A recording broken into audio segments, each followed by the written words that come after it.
Matutino Su Mundo. Bueno, aquí en la entrevista central de este jueves tenemos un programa muy especial, porque siempre que tenemos la oportunidad de hablar, de conversar, de debatir, de discutir con un hombre de su profundo calado intelectual y su rectilínea posición histórica en el orden político, siempre nos llena de mucho placer y engalana este ser como es nuestro buen amigo y camarada Miguel Mejía, secretario general del Movimiento Izquierda Unida. Buenos días, camarada. No hay mejor forma de empezar la mañana que entre amigos. Así es. Amigos de vieja data. Sí, señor. Y solamente ustedes me pueden desplazar a este lugar tan distante. Le dejé un recado a Ismael para que saque un poquito más para adelante, ¿verdad? Sí. Estamos en eso, estamos Ismael en no eso. está viendo desde su casa, ahora arropado. Sí. Y no Oye, llegar aquí tuve que salir a las 5 de la mañana de mi casa. Pero bueno, de eso se trata la vida. ¿Y cómo está el partido, Miguel? Mira, vamos muy bien. Tú sabes que el partido nuestro es un partido doctrinal. Y nosotros en las últimas elecciones nos abstuvimos. Nos abstuvimos con un criterio que lo hicimos público bajo el título de decidimos preservarnos. Porque nunca antes se había visto esa piñata en la clase política dominicana y convirtieron el ejercicio político en una carnicería.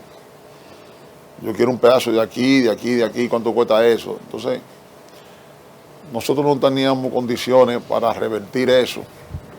Y pese a que nosotros creemos en la unidad amplia, diversa y plural, y ya teníamos más de 20 años en el ejercicio del gobierno, gobernando con los partidos, con el PLD, que iniciamos la relación con Juan Bosch vivo, suscribimos un acuerdo político con Juan Bosch vivo y participamos en los gobiernos del PLD, tanto con Danilo como con Leonel. Vimos que se entró en un proceso de descomposición y nosotros hemos decidido preservarnos y nos abstuvimos, pese a que teníamos legisladores, teníamos regidores y demás. Yo creo que en la política, sea electoral o la que sea, no solamente se debe procurar la suma aritmética. Yo creo que la suma aritmética es importante, es determinante, porque determina el triunfo electoral. Pero si tú la acompañas, la suma aritmética, con un buen programa de gobierno y la suma de valores, entonces sí le estaríamos haciendo un gran aporte a la sociedad dominicana. Pero ahora nos ocupamos más de la suma aritmética y entonces se aplica el adagio de que tiene más saliva como más hojaldra. Entre los propios compañeros se hacen trampas, porque entre los propios compañeros, cuando tú ves que están bailoteando internamente, gente que tiene hoja de servicio, que tienen mérito, que son un referente moral y ético en la sociedad, llega cualquier improvisado, pero si llega con dinero, esa hoja es opacada. Y me quedó grabado el caso de José Joaquín Vidó Medina, que llegó a ser rector de la UAS, hombre muy cercano a Juan Bosch, pero un hombre muy ético, venía de origen muy humilde, había sido sastre en Barahona, en Chichí el sastre. Y yo hice una gran amistad con él cuando fue rector de la UAS. Y me dio mucha pena cuando están bailoteando en el PLD, que llegó un muchacho de Cristo Rey, porque tenía dinero, Elías Cerulle, a competir con Vidó Medina, cuando debía ser algo automático. Y eso se da no solamente en el PLD, se da ya en todos los partidos. Quizás el PLD fue el último en asumir ese tipo de conducta.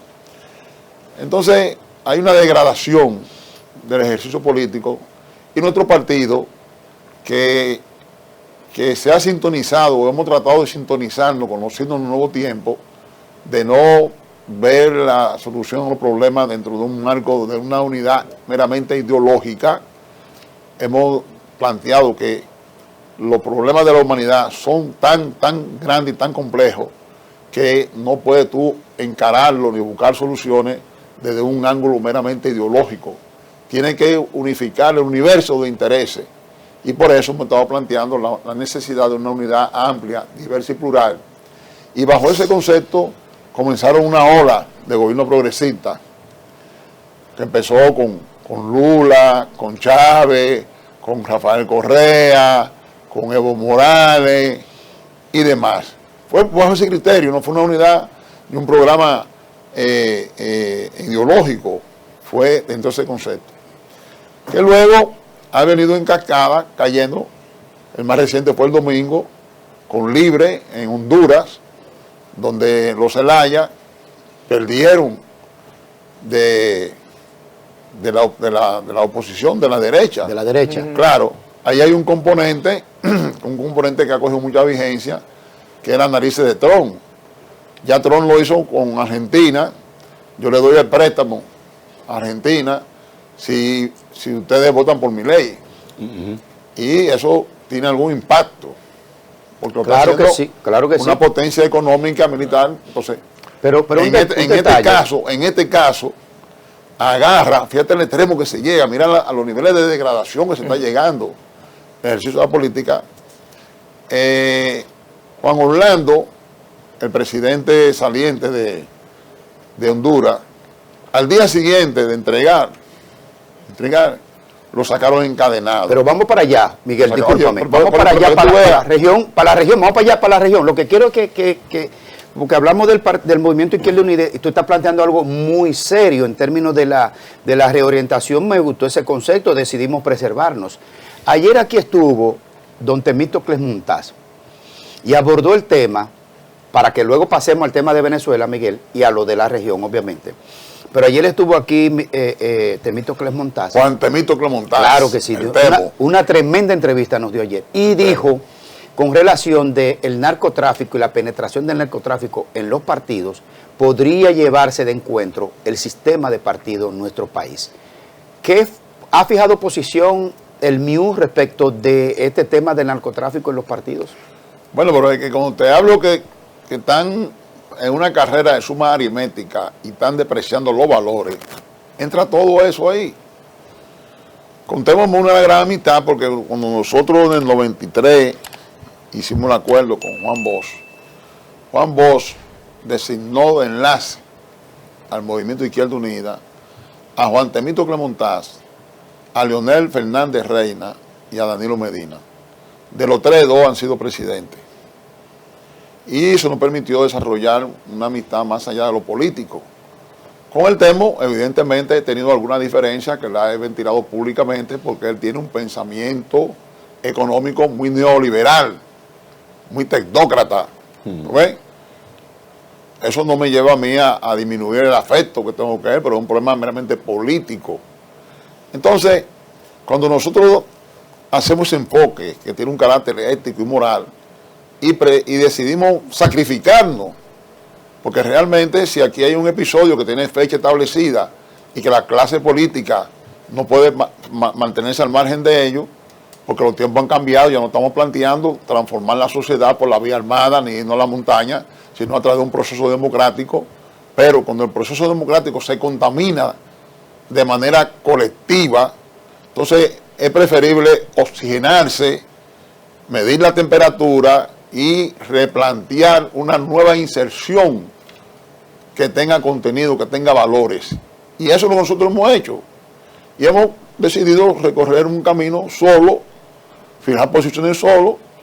Aquí nosotros comenzamos a advertir hace tiempo que aquí había una crisis de soberanía. Y llamamos a constituir un frente por el rescate de la soberanía, a partir de la presencia de la visita de Marco Rubio. No porque fuera Marco Rubio el secretario de Estado norteamericano, sino por lo imprudente que fue y lo permisivo que fue el gobierno de tolerarle una serie de presiones que son lesivas a la soberanía nacional. Hemos planteado posiciones aquí frente a la crisis eléctrica, lo que nos llevó que Celso Marrancini pues, nos mandara un acto de alguacil intimándonos de que nos iba a someter a la justicia, porque nosotros hemos dicho que él es tan reiterativo en ese fracaso y que además es una falta de ética él ser juez y parte de sus intereses, porque él vende energía sin producir energía, está en la industria de la venta de energía y entonces él es el que administra y dirige la energía pública y que además de eso llegó debiendo con una deuda a la CDE, que lo dijo Jaime Aristides Escudero en un artículo, que llegó debiéndole 108 millones a la CDE y de repente se saldó esa deuda, pero no ha desmontado el cheque ni a la cuenta que la depositó, y nosotros entonces comenzamos a cuestionar eso, que tiene un componente ético pero también un componente técnico. Además, el fracaso lo estamos viviendo. Y eso hizo, bueno, que él nos sometiera, porque nosotros dijimos, bueno, a 3 presidentes le habíamos observado que lo improcedente de tener este señor ahí dirigiendo la política energética del país. Se lo dije a Leonel cuando lo puso.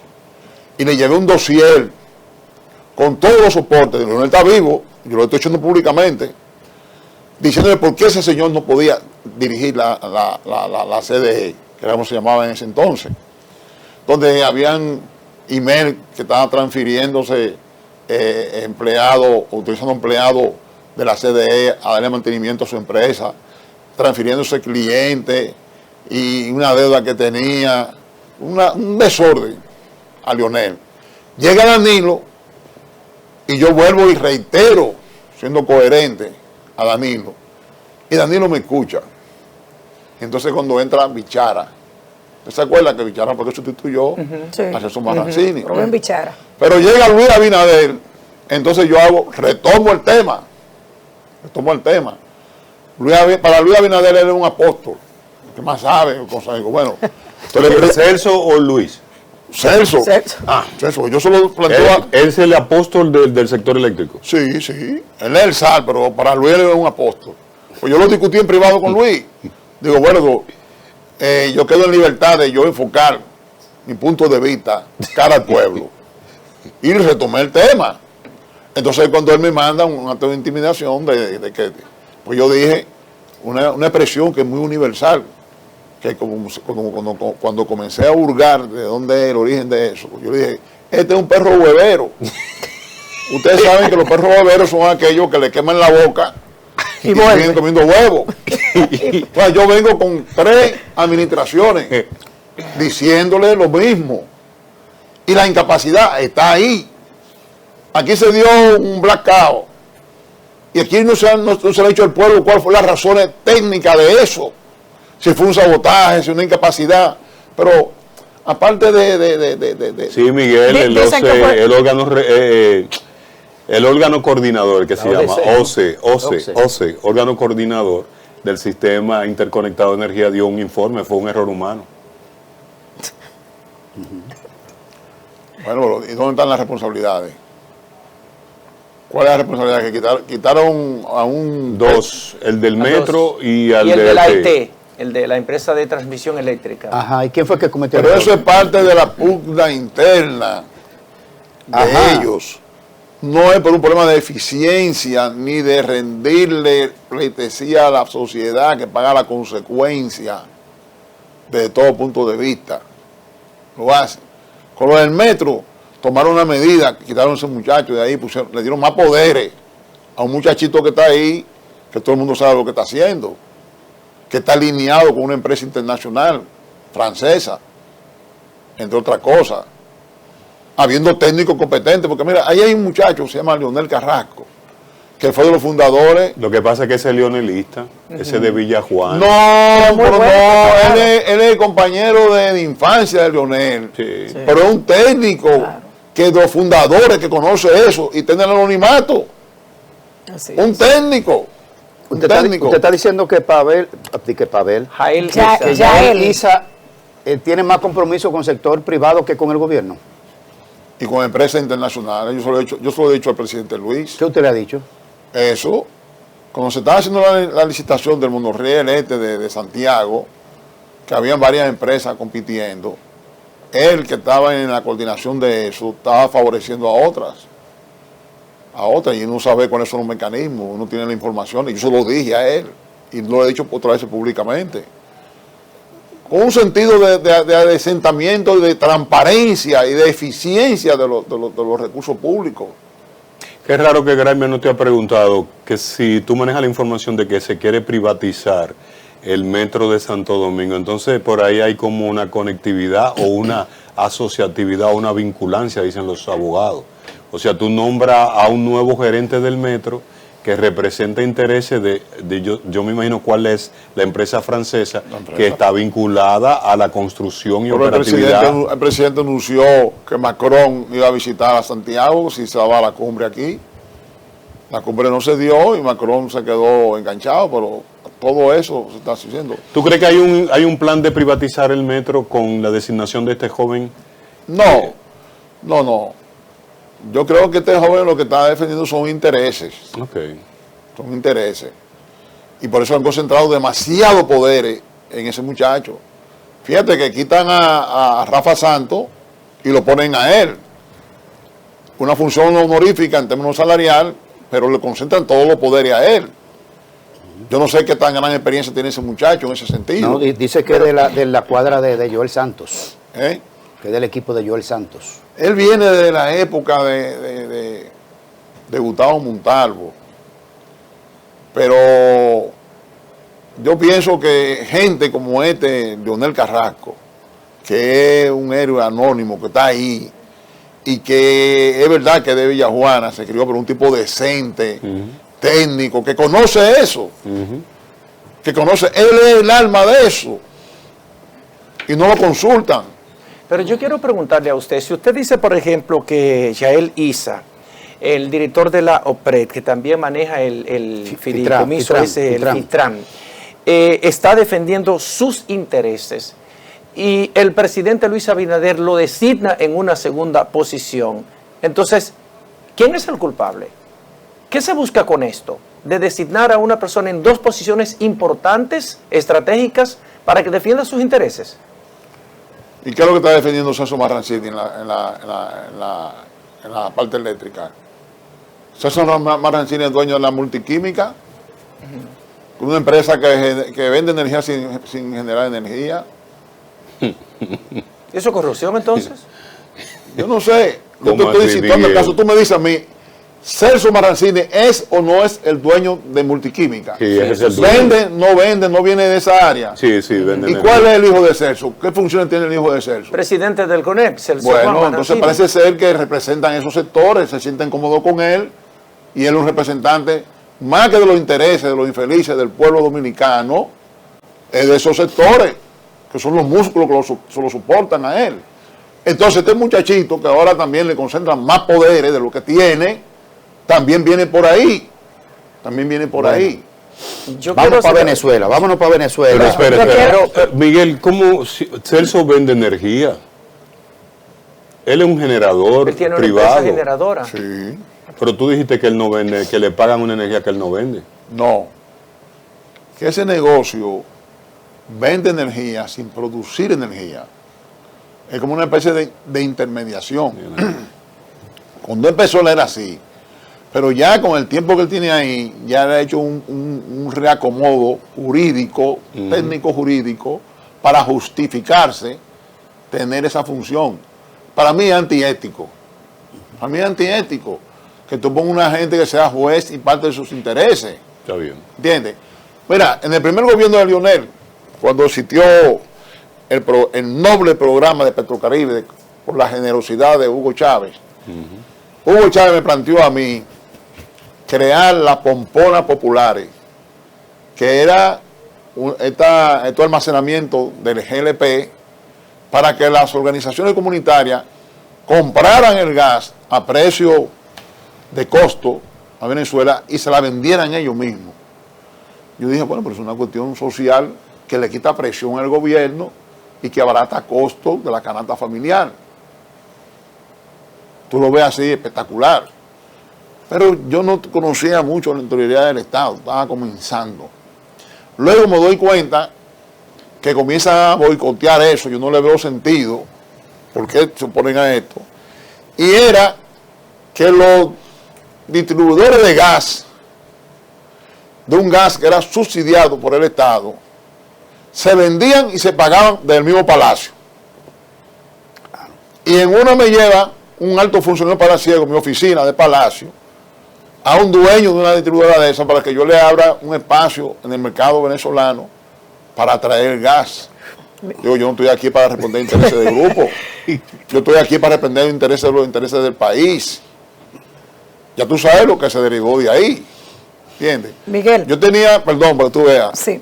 Yo tenía un vehículo, una Mitsubishi, que había heredado de Ángel Miolán, que era secretario de Estado sin cartera, y yo lo reemplazo a él. Entonces ese vehículo estaba dando mucho tormento, que ya estaba un poco... Peleado estaba. Estaba peleado.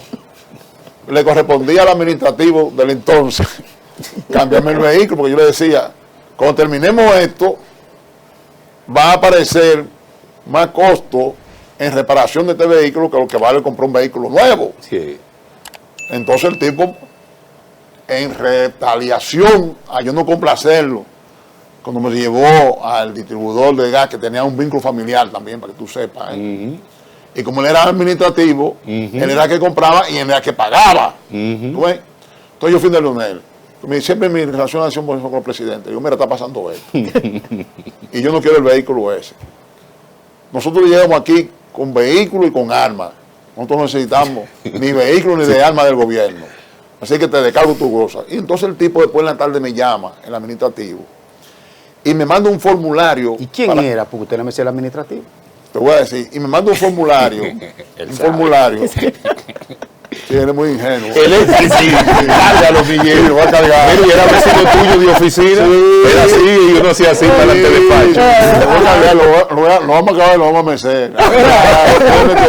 Bueno. Entonces me mandó ese formulario, porque ya Leonel reaccionó, para que yo lo llenara. Entonces, el gobierno me iba a entregar un vehículo nuevo, pagando el 50%. El 50% lo pagaba yo por ponerlo al servicio de mis funciones. Y yo terminaba siendo el dueño del vehículo. Digo, eso se está haciendo, pero yo no quiero hacer eso. Saquen un vehículo del Estado, que cuando yo me vaya de esto, porque esto es muy transitorio, le quede al Estado. Yo no entro en eso. Y a partir de ahí, los vehículos que he usado son míos. Son míos, porque esa es la lección que uno le da a esto. Sí. Mis vehículos son míos. Que tú sepas. ¿Y cuál fue la consecuencia de que ese funcionario, el administrativo de la presidencia, que tenía un vínculo familiar con el dueño de esa distribuidora del gas, que son los que controlan el 80% del mercado del gas, pero no le interesaba que los infelices, una franja de ese mercado, lo cogieran para abaratar costos, un plan social, porque ese Petrocaribe tenía un contenido social. No le interesaba el 100% del mercado. Pero ¿por qué usted no menciona quién era ese ministro administrativo? Porque eso es importante decirlo, porque estamos aquí hablando con transparencia y con objetividad. Mira, ella trabaja en Palacio y ella sabe decir quién es. No, yo no sé, no, a mí no me metan en ese lío. Miguel, lo vimos disfrutar de la belleza de Venezuela hace unos cuantos días, y yo pues quiero hacerle la siguiente pregunta. Ese es un tema que me divide los afectos con mi amigo Graimer Mena. No, sí, pero mucho, de manera oceánica. Pues yo lo quiero como quiera. Yo sí soy plural. Sí. Miguel, ¿por qué usted decide visitar Venezuela en estos momentos donde el gobierno dominicano apoya las políticas del gobierno de los Estados Unidos contrarias completamente a la de Nicolás Maduro? Vamos a la pausa y venimos con ese tema. Bueno, en esta entrevista histórica con Miguel Mejía, repasando los aspectos políticos y por supuesto la noticia que ha recorrido el mundo, su encuentro con Nicolás Maduro. Ana Daisy. Bueno, la pregunta es la siguiente, don Miguel. ¿Por qué usted decide visitar a Venezuela en estos momentos donde el gobierno dominicano mantiene una estrecha relación con el gobierno de los Estados Unidos, que es completamente contraria a las políticas de Nicolás Maduro? Pues yo, desde que estoy en el gobierno, he tenido matices con el gobierno, en base a lo que le explicaba al inicio de esta conversación. Es una unidad amplia, diversa y plural. Hay puntos que no son coincidentes. Yo no puedo llegar a una función pública para renegar de mis amigos, ni para reducir mi espacio. Entonces tengo que ser consecuente con mis amigos desde el punto de vista político, ideológico y afectivo. Venezuela está en un momento de un cerco sin precedentes en los 25 años de ejercicio de gobierno que tienen ellos ahí, un cerco militar, amenazado. Yo tengo una amistad con Nicolás Maduro que la heredo del presidente Chávez. Si yo soy amigo tuyo, tú cometes cualquier delito y vas al hospital o vas a la cárcel, yo no voy a dejar de irte a ver, porque ¿dónde está la amistad? La amistad tiene que ser en todos los momentos. Entonces yo fui a reiterar mi amistad, que está sustentada en una razón política, ideológica. Y fui a eso, un momento de dificultad. Aquí estoy. Y él quiso hacerlo público, yo no tengo ningún problema. Porque yo no puedo ocultarle a ustedes, que son mis amigos, cosas que el enemigo la sabe. Porque desde que tú compras un boleto para un sitio, ya estos organismos de inteligencia nacional e internacional saben todo eso. Entonces ustedes que son mis amigos, yo me voy a salir discreto de ustedes y ellos todos lo saben. Entonces yo fui públicamente a una visita. Ahora, no fui con un lenguaje de guerra, no fui a llevar un fusil, ni un misil, ni nada de eso, sino a procurar que se busque un punto de apenimiento que pueda evitar el derramamiento de sangre. ¿Y cuál es de eso? Es una política, una diplomacia de paz, una medida de diálogo. Ya la República Dominicana tiene autoridad para hablar de eso, porque Leonel Fernández, Zapatero y Martín Torrijos hicieron esa mediación de paz en un momento de mucha tensión. Y la República Dominicana fue escenario para ese diálogo. Y se avanzó bastante, porque en esa época se definió el calendario electoral, se pusieron presos en libertad y se creó un estado de detención, se sacaron la guarimba de la calle a través del diálogo. Eso no avanzó más porque a los Estados Unidos no les interesaba ningún tipo de entendimiento, lo que les interesaba era la confrontación. Se está renovando de nuevo la crisis, alegando un tema electoral de que si hubo SATA, si no hubo SATA, si ganó, si hizo trampa, no hizo trampa, pero resulta que el fondo es otro, que no es ese. Pues ya no se está hablando de eso, ahora se está hablando de un narcoterrorismo, de un presidente del cartel de los soles, y hacen un cerco violentando todo el derecho internacional, comienzan a hundir lanchas sin poder demostrarle al mundo si esos ciudadanos que van ahí son narcotraficantes, si esos ciudadanos que van ahí o llevan alguna tilapia, algunos peces que hayan pecado, o si llevan droga. Yo creo que a ellos les da mayor rentabilidad interferir esa lancha. Y aunque sea droga, tienen que apresarle a hacer un juicio. Apresarle a hacer un juicio. Eso está fuera de todo el derecho internacional. Exactamente. Evidentemente. Entonces tú guerrerita totalmente. Y antes de ayer, Trump en su último gabinete dice, ya nosotros tenemos identificados los lugares donde vamos a bombardear a Venezuela. Pero en la conversación que tuve con Nicolás Maduro, él me había comentado que había hablado 2 veces con Trump. No me competía a mí decir eso, le competía a la parte decirlo. Pero ya porque los norteamericanos son sucios, ellos oficialmente no dicen, hablamos esto, hablamos lo otro, pero ellos comienzan a filtrar a través de los medios norteamericanos lo que ellos quieren. Ahora, en la norma de la Casa Blanca, una conversación de Estado es obligatorio grabarla para su memoria. Yo no sé si en Miraflores es obligatorio grabarla, pero estos no son ningunos bobos. Estos también se saben defender. Entonces, ninguna de las dos partes pueden distorsionar lo que se habló ahí, porque tienen forma de demostrarle al mundo qué fue lo que se habló ahí. Entonces, cuando ya ellos comienzan a decir eso, entonces me preguntan aquí, yo me había tenido de hablar, porque yo no soy ni vocero, ni estoy autorizado en una conversación tan íntima, a estar divulgando cosas, pero cuando ya comienzan a salir cosas, y yo sé que lo que me ha dicho el presidente Maduro no va en la dirección de lo que me está diciendo, yo no, ellos hablaron. El primero que dice que ellos hablaron soy yo, ya Nicolás ya lo dijo ayer en una manifestación.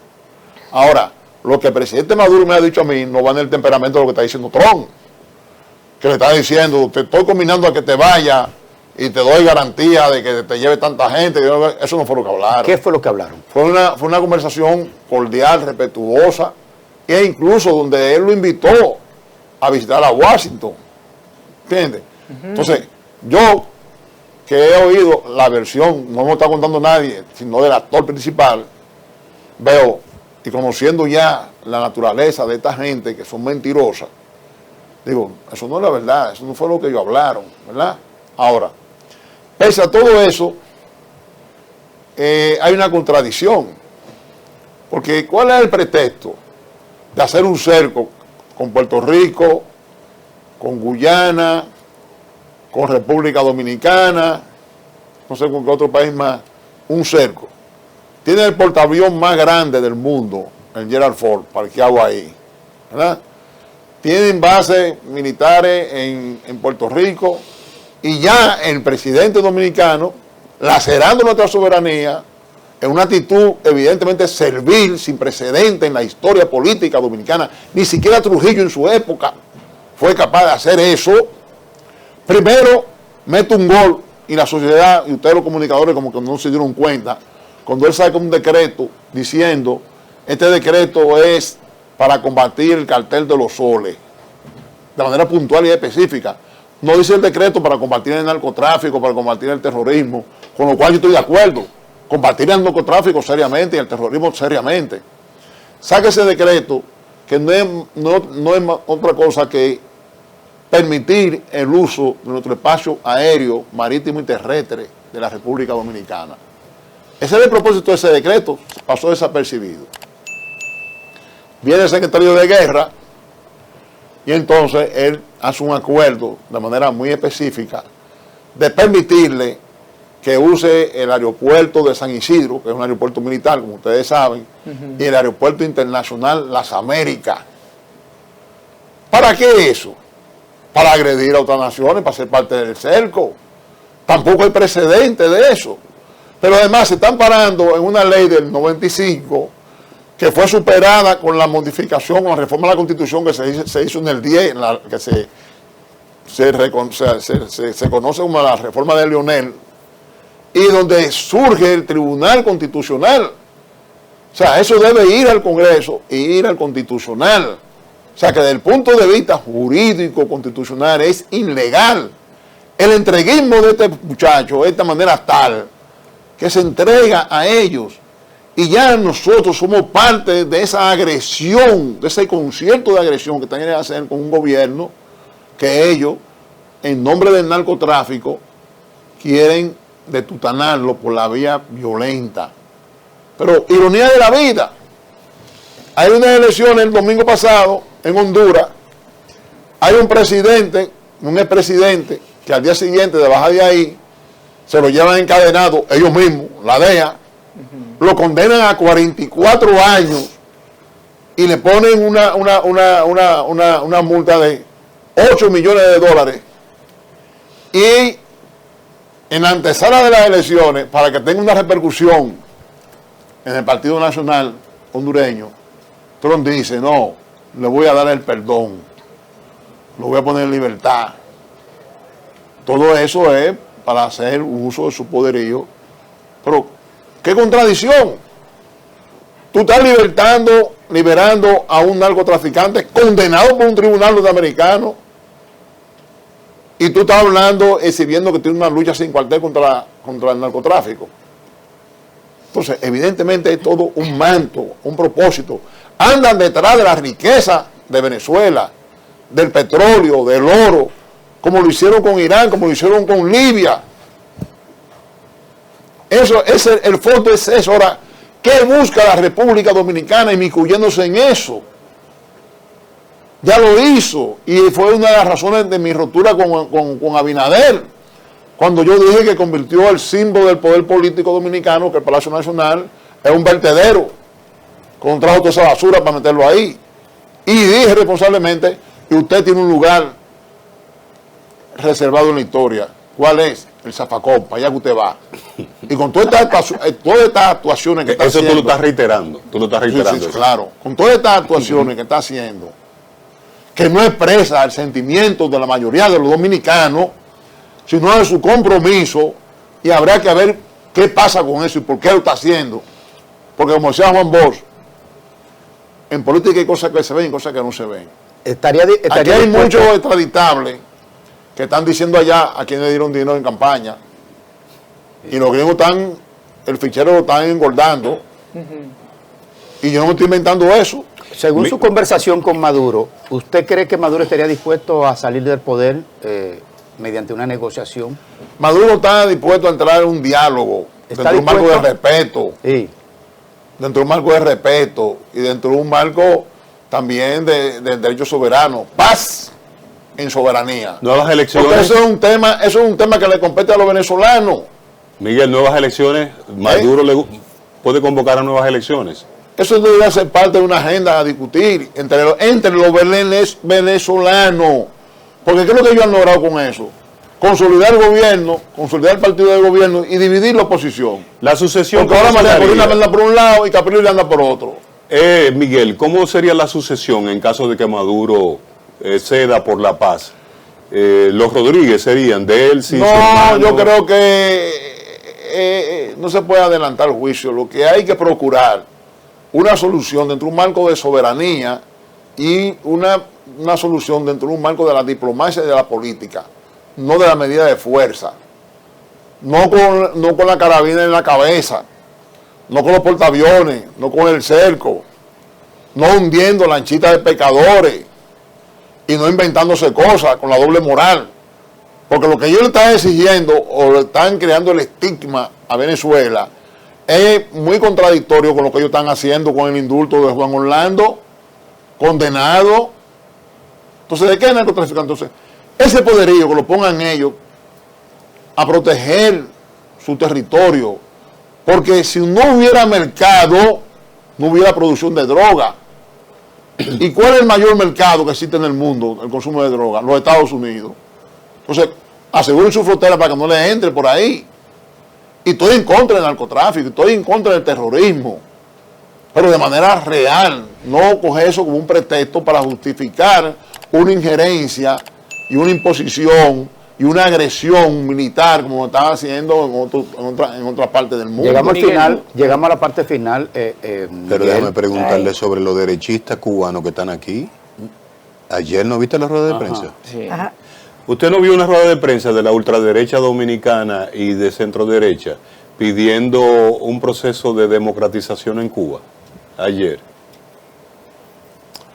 Bueno, pero mira, a veces se abusa de la hospitalidad. Cuando un extranjero es acogido en un país, tiene limitaciones para expresarse para alguna acción. No se puede abusar de la hospitalidad. Yo no la vi, pero dentro de un marco democrático, dentro de un clima de paz y de respeto, eso es permitido, dentro del marco del orden, que se haga. Que tengan ellos razones, yo creo que no tienen ninguna razón. Eso es un grupo que están financiados de Estados Unidos y lo utilizan aquí como cabeza de playa para golpear y meterlo en la hoja de ruta que ellos quieren. Para mí no me preocupa eso. Aquí hubieran ministros de este gobierno que estaban dirigiendo la guarimba antivenezolana, porque ahí estaba eso no. Entonces se acuerda el 16 de agosto que se fue a Guibia a arengar y puso a su mujer a cantar y anda con Iván Duque, porque también han convertido este país en un refugio de fugitivos. De fugitivos, y él es el patrocinador de todo eso. Vamos a llamar la cosa por su nombre. Gracias. Miguel, El país esto lo han convertido en una cueva de fugitivos. Nos vamos. Lo que no puede hacer Iván Duque allá en su país, porque no puede hacerlo, o Peña Nieto, que está viviendo aquí, toda esa gente, y tú andas para arriba y para abajo, haciéndole lobby y todas esas cosas, y ahora anda con la embajadora norteamericana, y qué bien que sea hospitalario, pero hablo dentro de un marco de dignidad y de respeto y de las leyes dominicanas. ¿Y quiere ser canciller? Miguel, ¿cuáles riesgos? Sí, quiere ser canciller, claro. Miguel, ¿cuáles riesgos? Ellos no tienen mucha alternativa, no tienen mucha gente que pueda hacer un papel que represente el país dignamente. Miguel, ¿cuáles son los riesgos políticos y personales que usted ha asumido por mantener esa postura ante el gobierno de Luis Abinader? Bueno, la discriminación laboral, vamos a decir, la discriminación social, porque aquí hay gente que no son como ustedes, que son plurales, que conceptualizan, que defienden su punto de vista, aunque no coincidamos, pero son respetuosos, actúan dentro del marco de la ética profesional. Y yo estoy preparado para eso. A veces hay que ir a los programas con un chaleco antibalas, porque hay gente que están predispuestos. Y no, de manera incluso fanatizada. Ustedes, yo sé que muchos no coinciden con el problema de Venezuela, y yo solo respeto y lo entiendo. Ahora, vamos a conceptualizarlo. Vamos a educar a los televidentes, vamos a educarlos. No le vamos a dar rienda sienta a nuestras emociones, a nuestros criterios, y no vamos a hablar aquí cosas por hablarlas. Vamos a sustentarlas. Llegamos a la parte final, Miguel, una gran conversación realmente. Tu experiencia en estos temas. Yo espero que nuestro amigo Roberto Santana, que fue de lo que más insistió para que yo viniera, me levantara a las 4 de la mañana, que iba a mandar con un picapollo, no sé a dónde busca un picapollo. No sé dónde lo abren a las 8. No sé dónde lo van a buscar un picapollo a esta hora. Pero él dijo que iba a estar en un sillón con picapollo. Vamos a pedirle que nos mande un video para que nadie me lo quede mal. Y que esté viendo el programa. Me quedó mal porque los picapollos chinos no abren a las 8 de la mañana. Los pronósticos, en tu experiencia, Roberto anda para La Parra hoy, en esto sin precedente en el día de hoy en La Parra. Mira, tu pronóstico en los próximos días, que pueda desencadenar una acción de Trump o una acción de Maduro. Yo sigo aportando a la paz. Y el clima que yo vi, pues yo hice un recorrido con Nicolás en Caracas, fue lo que ustedes presentaron ahí. Sí, lo vimos ahí. Un ambiente navideño y todo. Y yo no vi un solo arbolito. Yo no vi un solo arbolito. No, eso está decorado. Oye, eso está decorado. No se deje distraer por Monclús, que distraer lo que quiere. Se tomó el cafecito. Vamos con la parte final. ¿Qué es lo que puede pasar en los próximos días? No, es impredecible. Es impredecible porque ya Trump, después de todo ese despliegue que ha hecho y de todas esas amenazas y todas esas agresiones, él tiene que darnos un pelliquito. Porque de no hacerlo tendría un costo hacia adentro y hacia afuera muy alto políticamente. Y es lo lamentable. Porque ahí hay una alianza cívico-militar que está preparada. Las Fuerzas Armadas están preparadas y han armado a la población civil. Entonces, la consigna es vencer o morir. No es tampoco que le va a hacer fácil a ellos, que van a entrar, que van a hacer... No, están preparados para resistir y defender. Ahora, ¿a qué yo abogo? A que se restablezca la mesa del diálogo, a que se identifiquen los puntos y que se haga un proceso de diálogo y se busque un punto de apenimiento que evite el derramamiento de sangre. Okay. Muchas gracias Miguel por esta extraordinaria conversación. Seguimos aquí los espacios abiertos para precisamente el tema del debate y la exposición de las ideas. Gracias Miguel. Vamos a hacer una pausa y retornamos con nuestra segunda entrevista central del día de hoy. Yanilda Vázquez, la legendaria dirigente del PRM y cónsul general en Miami. Venimos con ella. Matutino Su Mundo.